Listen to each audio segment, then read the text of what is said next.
Bonjour, Bonjour, qui êtes-vous? je suis Marie-Antoine Camara et je me considère comme une militante pour les droits des femmes.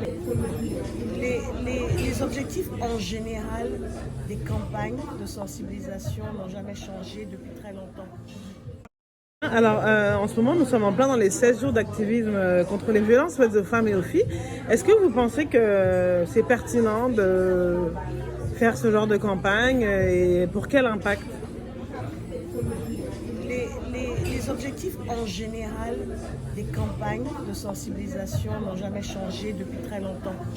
Les campagnes sont faites pour d'abord accroître l'éveil des communautés et des populations, d'accroître l'éveil dans la sphère de l'information publique, d'essayer d'avoir un changement de comportement vis-à-vis d'une cause. Donc, le fait qu'on ait 16 jours d'activisme pour marquer cette question de lutte contre les violences faites aux femmes et aux filles, mais pas seulement les violences, parce que le 25 novembre, c'est la journée pour l'élimination de toutes les formes de violence à l'égard des femmes. Il y a différentes journées internationales. Le 1er décembre, c'est la lutte contre le sida, la journée mondiale de lutte contre le sida. Le 10 décembre, le jour de clôture des 16 jours, c'est donc la journée internationale pour les droits de l'homme. Donc toutes ces journées, et au milieu, il y a pas mal de journées importantes. C'est important de permettre aux acteurs de terrain qui travaillent toute l'année, pendant 365 jours, de profiter de cette période-là pour non seulement présenter les résultats, les défis, les objectifs et comment ce qui manque, les manques à gagner, ce qu'on doit faire pour justement améliorer les choses. Donc ce n'est pas vain, ce n'est pas juste des campagnes sur l'internet. Je pense qu'il y a un réel souci avec les violences au sein de nos communautés et je pense qu'il est important qu'on se lève, qu'on dise qu'au XXIe siècle, il faut que ça suffit, il faut que ça arrête, on n'en peut plus.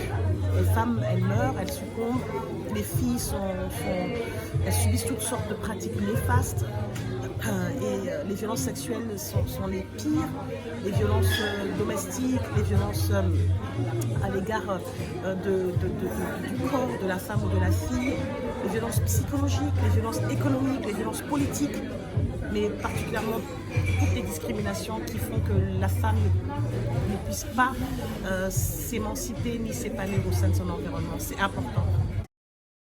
Et donc je porte de l'orange parce que je suis fondamentalement non seulement une féministe, mais aussi je lutte, je crois en un monde plus juste, plus équitable où la violence n'a pas sa place. Beaucoup de groupes de personnes en général, surtout quand il y a des campagnes sur les réseaux sociaux ou sur Internet en général, aiment opposer la notion des femmes dans les zones rurales, les femmes qui sont peut-être pas, qui n'ont pas la facilité d'accès aux outils digitaux. Et est-ce que justement vous pensez que c'est pertinent de se dire bon bah pourquoi vous focalisez sur le digital alors que la cible ne peut pas y avoir accès? Vous savez, aujourd'hui, l'outil technologique est en train de pénétrer nos régions et nos campagnes, nos villes en campagne. Aujourd'hui, malgré le faible accès à l'électricité en zone rurale, je pense qu'il y a des efforts un peu partout en Afrique pour améliorer l'accès. Et nous avons quand même les technologies classiques, hein. Nous avons la télévision et la radio.